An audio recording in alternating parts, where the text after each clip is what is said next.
Hello friends, welcome to my channel my home recipes. ఈరోజు నేను మీకు ఒక వెరైటీ దోశ చూపిస్తున్నాను. ఫస్ట్ ఒక ప్యాన్ పెట్టుకొని, చిన్న ప్యాన్ పెట్టుకొని అందులో 1.5 స్పూన్ ఆయిల్ వేసుకోవాలి. అందులో మనం ఏంటంటే పచ్చి కొబ్బరి ముక్కలు ఉంటాయి కదా, వాటిని ఫ్రై చేస్తామన్నమాట. పచ్చి కొబ్బరి ముక్కలు చిన్న చిన్నగా పల్చగా కట్ చేసి పెట్టుకోవాలి. అది కొంచెం ఆయిల్ హీట్ అయ్యాక ఆ పచ్చి కొబ్బరి ముక్కలన్నీ దాంట్లో వేసి ఫ్రై చేసుకోవాలి. కొంచెం గోల్డెన్ కలర్ వచ్చేలాగా ఫ్రై చేసుకోవాలి. ఇది బాగా సిమ్లో పెట్టుకొని ఫ్రై చేసుకుందాం. కొంచెం టైం ఎక్కువ తీసుకుంటుంది పచ్చి కొబ్బరి ఫ్రై అవ్వడానికి. మనం దగ్గర ఉండి బాగా ఫ్రై చేసుకుందాం. బాగా గోల్డెన్ కలర్ ఫుల్ కుక్ అవ్వాలి. ఇవి మనం ఏంటంటే దోశలో వేస్తాము. సో ఇక చూసారా, అలా ఫ్రై అవ్వాలి. ఇప్పుడు స్టవ్ ఆఫ్ చేసుకొని ఒక ప్లేట్లో వేసేసుకుందాం. ఇవి చల్లారి పెట్టుకుందాం. వేడి వేడిగా దోశ మీద వేస్తే బాగోదు. సో ఇది కొంచెం చల్లారి పెట్టుకుందాం ఒక ప్లేట్లో వేసుకొని. నెక్స్ట్ అదే ప్యాన్లో ఆయిల్ వేయకుండా నెయ్యి వేసుకుందాం ఈసారి. ఎందుకంటే జీడిపప్పు ఫ్రై చేయాలి. జీడిపప్పు ఎప్పుడు నెయ్యితోనే ఫ్రై చేస్తేనే బాగుంటుంది. ఆయిల్తో ఫ్రై చేసేదానికన్నా నెయ్యితోనే ఫ్రై చేయాలి. ఇది కూడా మనం చిన్న చిన్న ముక్కలుగా కట్ చేసుకొని ఫ్రై చేసుకోవాలి. ఇది లైట్ కలర్ గోల్డెన్ కలర్ వస్తే చాలు, ఎక్కువ ఫ్రై అవ్వద్దు. ఎందుకంటే దోశ మీద కూడా, ఇది కూడా దోశ మీద వేస్తాం కదా, దోశ మీద ఇప్పుడే ఫుల్ ఫ్రై అయిపోయాయి అనుకోండి, దోశ మీద వేసేటప్పుడు ఇంకొంచెం ఫ్రై అయిపోయి కొంచెం మాడే ఛాన్సెస్ ఉంటాయి. సో లైట్గా ఫ్రై చేసుకొని పక్కన పెట్టేసుకుందాం. ఈ కొబ్బరి ముక్కలు ఆ జీడిపప్పు కాసేపు చల్లారి పెట్టేసుకుందాం.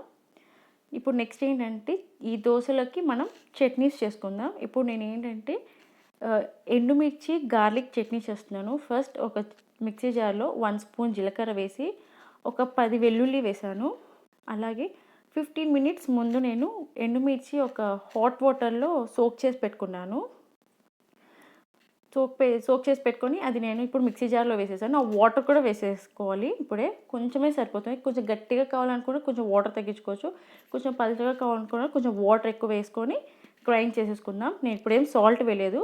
కొంచెం గ్రైండ్ అయ్యాక ఇప్పుడు చూసారా అలా ఉంది కదా, ఇప్పుడు కొంచెం మనకి టేస్ట్కి తగినంత సాల్ట్ చూసుకొని వేసుకుందాం. దీంట్లో సాల్ట్ కొంచెం తక్కువగానే పడుతుంది. నేను ఇందులో చింతపండు కానీ ఏమీ వేయట్లేదు, టమాటో వేయట్లేదు. గార్లిక్, ఎండుమిర్చి, జీలకర్ర, సాల్ట్ ఇదే గ్రైండ్ చేసుకున్నాం కదా. సాల్ట్ వేసుకొని చూసారా ఇలా ఉంది. ఇంకొంచెం కొంతమంది పల్చగా ఇష్టపడతారు. అలా పల్చగా ఇష్టపడే వాళ్ళు ఏంటంటే కొంచెం వాటర్ వేసుకోవచ్చు, యాడ్ చేసుకోవచ్చు. నేనైతే ఇంకా ఏం వేయట్లేదు, నాకు ఇలానే ఇష్టం. ఇదంతా ఒక బౌల్లోకి తీసుకొని పెట్టుకుందాం. నెక్స్ట్ ఏంటంటే పప్పుల చట్నీ చేసుకుందాం. ఒక పెద్ద మిక్సీ జార్లో పప్పులు వేసుకొని, పుట్నాలు వేసుకొని, అందులో పచ్చిమిర్చి, నేను కొంచెం స్పైసీగా చేస్తున్నాను పచ్చడి. మీకు కావాల్సినంత స్పైసీనెస్లో మీకు పచ్చిమిర్చి వేసుకోండి చూసుకొని. నేనైతే కొంచెం స్పైసీగానే చేస్తున్నాను. పచ్చిమిర్చి వేసుకొని నెక్స్ట్ కొబ్బరి ముక్కలు వేసుకుందాం. తర్వాత కొంచెం చింతపండు, సాల్ట్ వేసుకొని దీన్ని కూడా గ్రైండ్ చేసేసుకుందాం.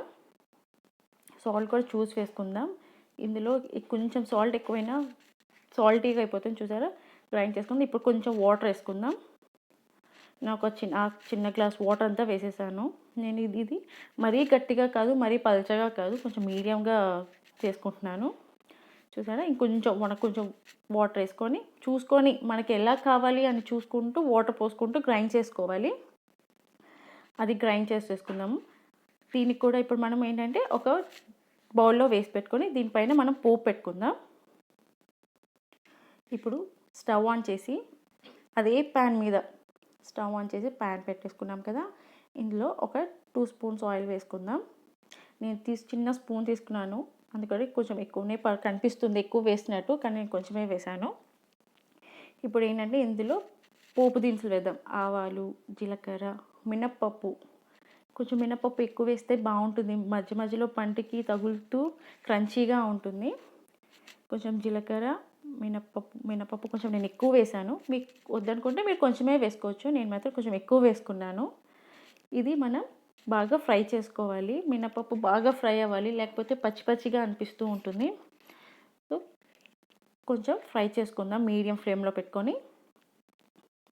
బాగా ఫ్రై అయ్యాక చూడండి బాగా కలుపుకుందాం. మీడియం ఫ్లేమ్లో పెట్టుకొని కొంచెం ఫ్రై అయ్యాయి కదా, ఒక ఎండుమిర్చి వేసాను నేను.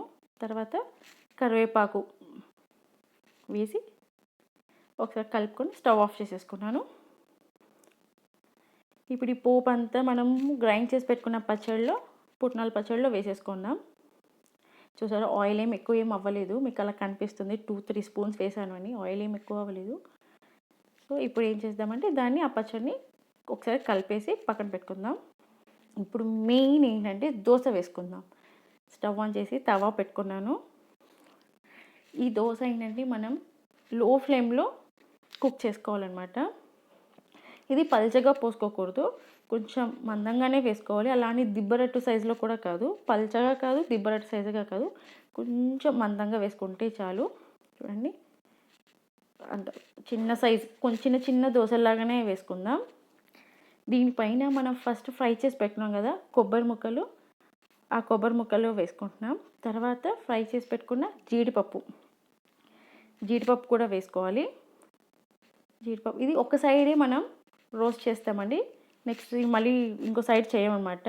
సో అందుకని సిమ్లో లో ఫ్లేమ్లో పెట్టుకొని బాగా కుక్ చేసుకోవాలి. ఆయిల్ కొంచెం ఎక్కువ పడుతుంది, వద్దనుకున్న వాళ్ళు కొంచెం తక్కువైనా వేసుకోవచ్చు, కొంచెం ఎక్కువ వేస్తేనే బాగుంటుంది ఆయిల్. ఇప్పుడు మూత పెట్టుకొని లో ఫ్లేమ్లో కుక్ చేసుకోవాలి, ఎందుకంటే పైన ఒక్క సైడే మనం కాలుస్తున్నాం కదా.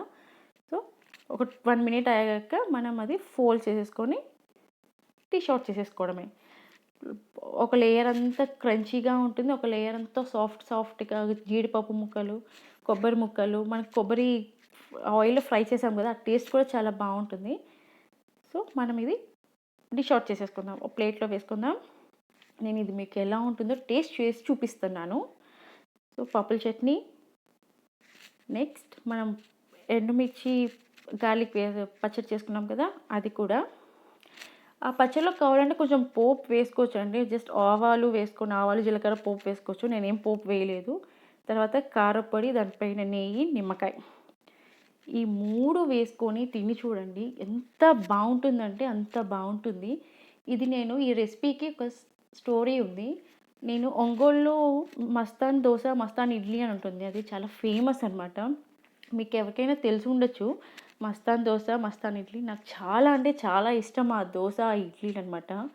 సో మనం ప్రతిసారి అక్కడికి వెళ్ళి తినలేం కదా, అందుకని మనం కూడా ఇంట్లో ట్రై చేసుకోవచ్చు. వాళ్ళు వేసేటప్పుడు నేను చూశాను అనమాట. సో మనం కూడా ఇంట్లో ట్రై చేసుకోవచ్చు అని నేను ఇలా ట్రై చేశాను. కానీ మా ఇంట్లో వాళ్ళందరికీ నచ్చింది. మీరు కూడా తప్పకుండా ట్రై చేసి చూసి, ఒకవేళ ట్రై చేస్తే మీకు బాగా వస్తే నాకు కామెంట్ సెక్షన్లో కామెంట్ చేయండి. నాకు మొత్తం సూపర్గా నచ్చింది, ఖచ్చితంగా ట్రై చేయండి. ఓకేనా?